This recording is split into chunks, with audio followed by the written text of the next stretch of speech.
Hello, everyone. Today we got to play a demon worker. Well, technically not today. This was actually played at Gen Con. It was, but I always say that, and you're ruining my. Well, I broke their suspension of disbelief by telling them where we played it. Well, I mean, it was more of you're breaking my dialogue. Oh, all right. Fair enough. No, but so Demon Worker, we did play this at Gen Con actually. So we were waiting on Robert finishing up working at the Chip Theory booth before we left, and we had a table that was like this big, and we had about 45 minutes, so we were trying to figure out what to play, and I had actually won this. Well, what's funny is I bought it, and then I also won it at the Japanime booth, so that was fun. So anyway, so I had it in my bag because I had just won it, so we threw it out, we opened it, and we played it. It was an hour, but we had to learn and play it right. Yeah, and I had to use the auxiliary couch for my cards because Yes. there wasn't room on the table. Yeah, I mean, it was... It was a table designed for putting your coffee on while you read your newspaper. Yes. It was definitely that. We almost dragged one of the other tables, but we felt a little bad, so we didn't do it. But that's where we can play it. So you can play it in very, very tight spaces. Maybe not comfortably. Because we had to go off the table. Yeah, so not super comfortable, but it's manageable. But before we get into this even further, because I'm just rambling, don't forget to hit the subscribe button and the notification bell because board games are fun and Japanime is awesome. So, tell us more about this week. I refuse to proceed because you said Japanime is awesome. No, I do not like anime at all. But I like it.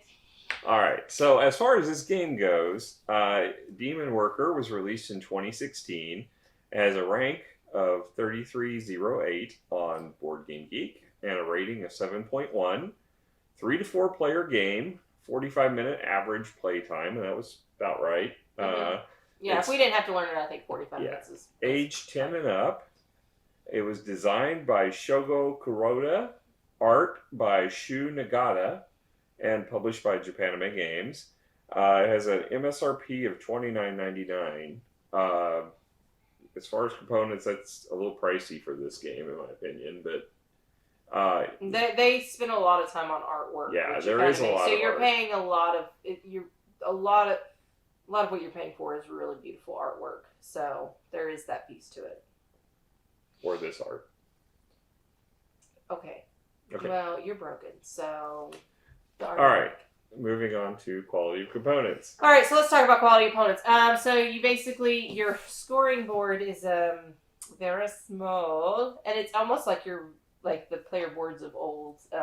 Just reminds me of the player boards of old because it's that paper folding. It's a chalkboard. I know it's meant to be. It's not actually a chalkboard, but that's what it looks like. But the actual quality reminds me of the old boards from way back when the Monopoly, because it's the folding and.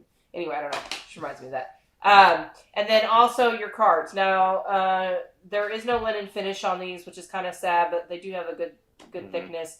Japanime does a lot of card games, so I was surprised that these were glossy over the linen finish. And then you have chits. So these are actually your resources that you have. Again, very small cardboard chits. And then standard wooden worker. For your workers. So as far as component quality, not very strong. It is a $30 game though. I would probably give this a 5.5 on quality of pieces. Yeah, I guess so. I mean, I wouldn't give it any more than that. I mean, the cards are thick. They're just not linen finished by any means. Yeah.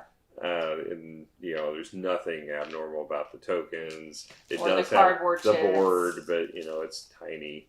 Yeah, I mean, so talking about theme, they could have made this theme so much cooler if they kind of upgraded their bits a bit. Yeah, I mean, I do like the player board. First of all, it looks like a chalkboard, but then if you look closely, you can see the monsters kind of faded in the background, like. Yeah, I just realized that. I didn't see... Yes, I see that now. I like that. That's cool. And of course, if you are into the Japanime art, which I am not, the art is pretty for people. Well, not on those so much, but at least on the locations, the art is really pretty for. Yeah. And I can appreciate the art on these at least. Yeah. The art on these cards here, on the other hand, is kind of basic. They're kind of they're anime monsters, guys. I mean, they are. They actually, a lot of it actually reminds me of One Piece characters. So, like, some of these I would have been like, oh, if I saw this in One Piece, I'd be, oh yeah, I get that. Like, this one is all up One Piece. This one reminds me of One Piece quite a bit.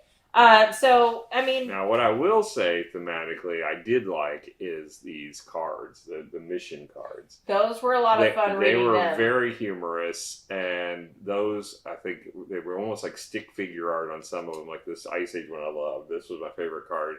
But there's all kinds of different little missions that sound like the Ice Age one is that there's this technology called air conditioning that's on the main world, and you want to take that and seize it as an opportunity to cool down the nether world. So I thought that was pretty cool. And I will have to say the theme. I actually love the theme. You're getting demon workers. You're sending them to do like evil stuff, like sacrificing and things like that. But it's in a cute way. So it's not like dark demons. It's like, I don't know. I mean, but you're still doing awful stuff. Well, and you get evil points. There are evil points, man. It reminded me of C.S. Lewis's The Screw Tape Letters, if you've read that, where, you've got the demons that are plotting on how they can destroy things. And well, like one of my missions was like, in the underworld, some people are starting to degrade their morals of thinking about love and we have to destroy that. Like, and it's, I don't know, it's fun. And I like the art and I really like the theme. And the thing is I'm just so sad that the component quality isn't a little higher to really bring out the theme, because it had all the components for me as far as having a great theme, but some of that quality components really, I think, kind of hit a little bit. And then each player color has their own character that has a little profile, not a real long one, but a paragraph profile about each character. They're the typical Satan, Beelzebub. I don't know what Arangra Manu is, and then Asmodeus. I can agree with Asmodee being evil. I don't know about Asmodeus. But yeah, I like the fact that they did that. They put the effort in to come up with a story for it.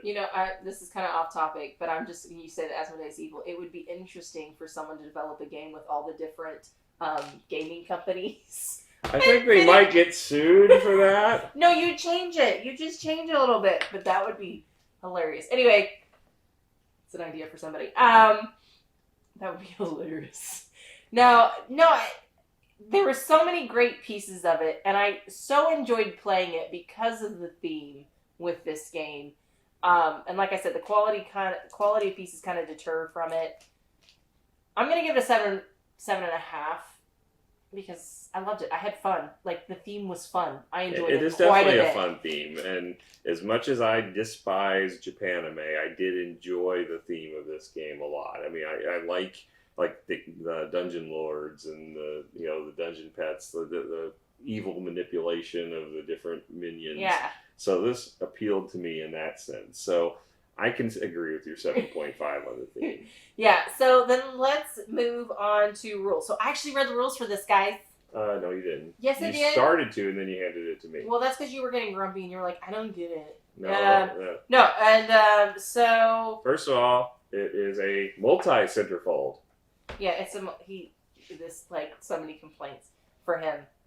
Actually, you're right. I did think you actually read this one. Yes, I did. Yeah. I read Ramen. That's the one I read. Yes, you read Ramen while we were eating because it was like a 2-pager. I know. This one, you saw it, you unfolded it, and nope, here you go.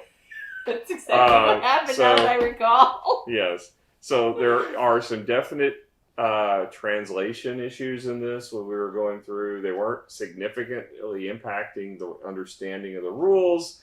But the rules are, first of all, the font is tiny. So if you have eyesight issues, this is tiny. You're going to need some way of magnifying.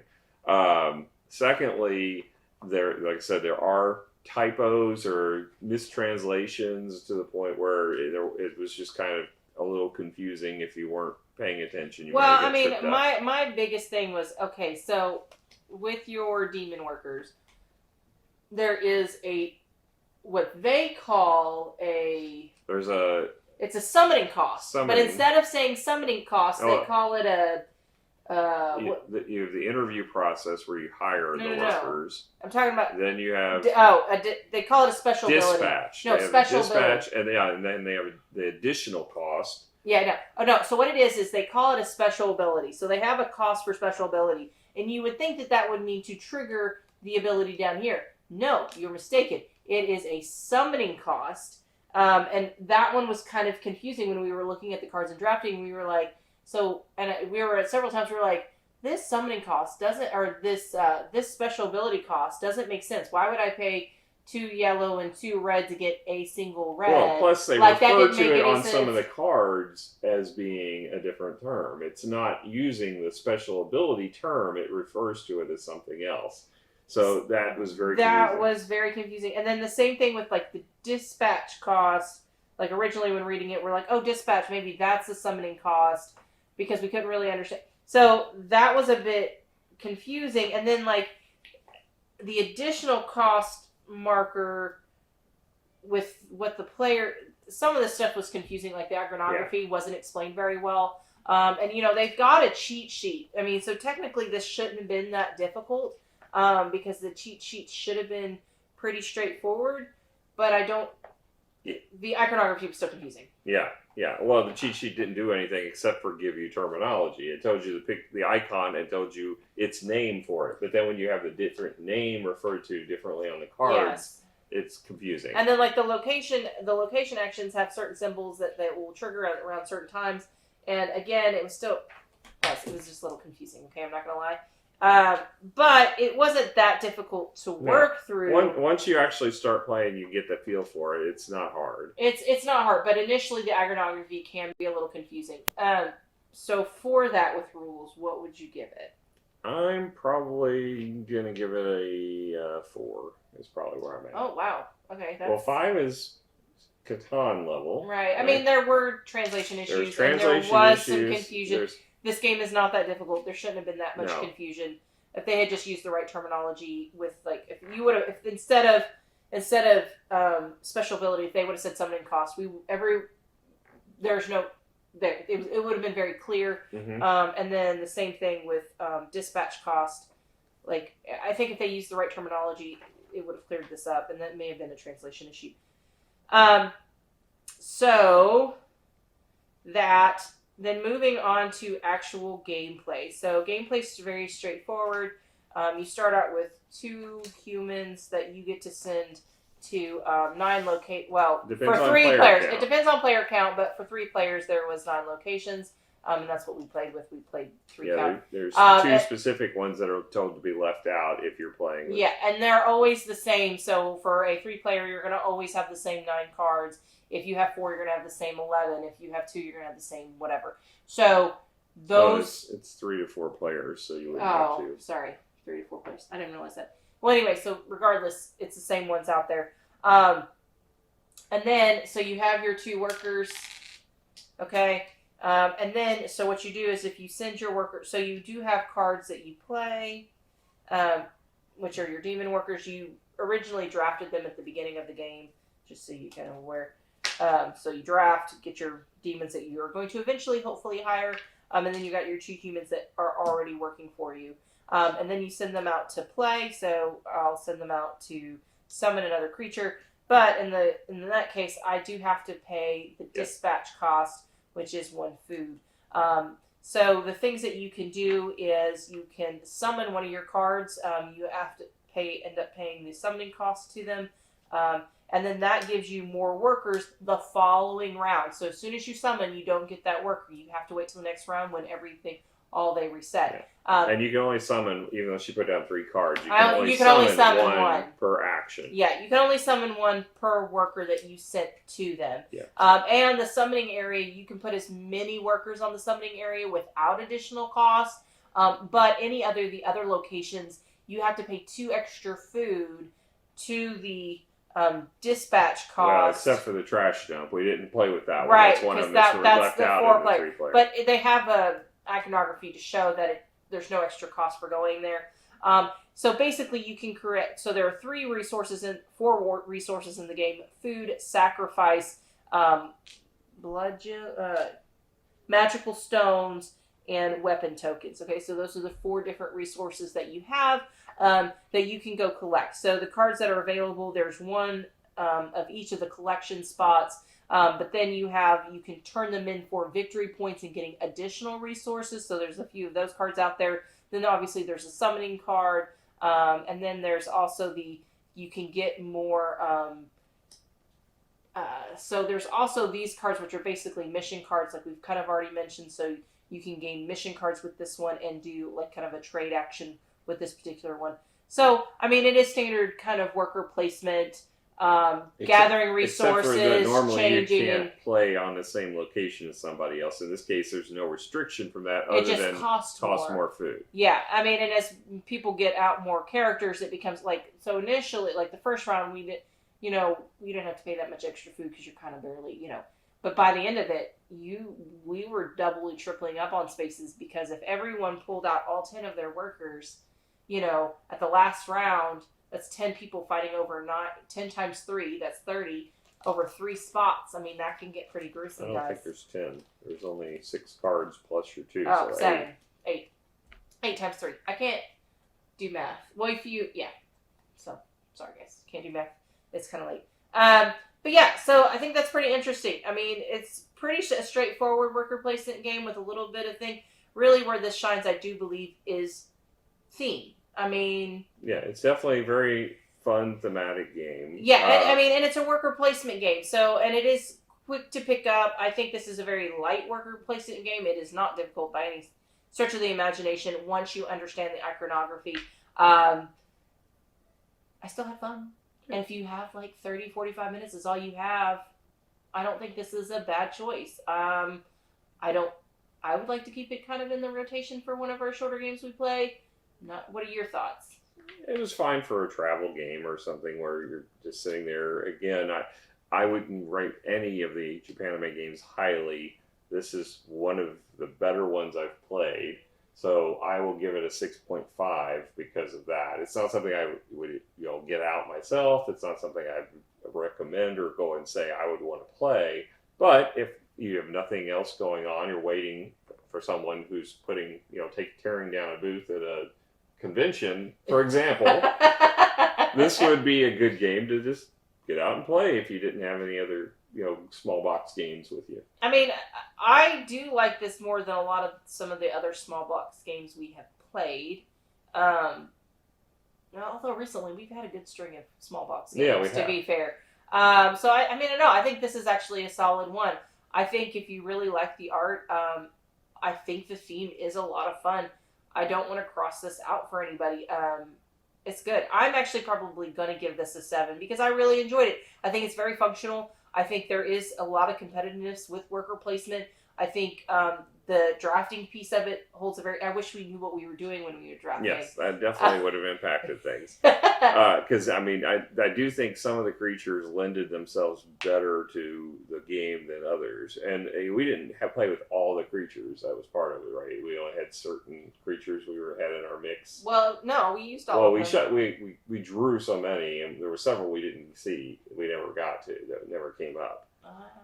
Oh, yeah, because for the other player, yeah. The Warlock, for example, you can deploy him, and he costs 3 food to deploy, which is 2 food more than anybody else. So unless you're going to a space that has more than 2 people on it... Yeah, I mean, you need to play that later on in the game. Yeah. You don't need to play that one early. Yeah, he's not real advantageous. And he costs 3 blue axes to deploy. So he doesn't seem nearly as powerful as one that, that gives you 2 actions whenever you take the space. I mean, that's very powerful. I think that can be that one's way more useful at the end of the game because you did use them when there were like 3 workers. I used all of my workers just as a worker. It wasn't that I was necessarily... Well, I mean, the reality is if you have 3 people out of space and you could put it there and you only had to pay, that could be very valuable. I do think it depends on your chaining because, for example, if you had him with the orc who gives you extra food all the time, getting the extra food would supply him and it becomes more useful. But I kept running into food shortages with my character because I didn't have a good way of getting food. No, I had plenty of food the whole time. Well, that's because you had an orc. No, but So- I kept so going to the food action too. You didn't. Yes, I did. I just always had to go there and get. Oh, you always had to pay extra Yeah, too. Like I exactly. think that was the thing is you didn't do that first thing, and so you ended up having to pay more. Right. You did once. Yeah. You know, So I just think that there's certain characters that can chain better together, and there's certain characters that but if you drafted, knowing it might have changed things. Yeah, I mean that's the reality. Is we were drafting and we were like, we have no idea what these people do yet because we couldn't figure it out. So I think there is a piece of it. Like I said, you gave it a 6.5. I think this deserves a 7. I had a lot of fun with it. The theme made me laugh. You know, and it's a simple worker placement. I do want to say that it is a simple worker placement. It does travel well. Mm-hmm. It is very compact, but I do think it lost a little bit in theme with some of the component choices. Like, you know, they could have made these little skulls, and that would have been amazing. You know, like there's stuff that they could have done instead of just. Yeah, they did try to add a little flavor by making you call out things while you're playing. Yeah. Which is, you know, I can appreciate it, but you know, nobody's actually going to do it regularly, especially if you're in an airport or if you're in a, convention hall. Yeah. You're not going to yell out. You're hired every time you play a card, and you're not going to call out the demons by name when you send them out to do a job. You know, it's just, those kind of things are fun flavor. And made it look cute, but you're not going to actually practically do it in real life, most likely. I mean, your first one, maybe. Yeah. Your first playthrough, maybe your second playthrough, but then after that, you're not going to do it again. Yeah. And I still think it's cute. I think this is a good one. All right, guys. Well, I had a blast. Hopefully you guys did too. Hopefully you'll come hang out with us again. We'll catch you guys later. Bye. Bye.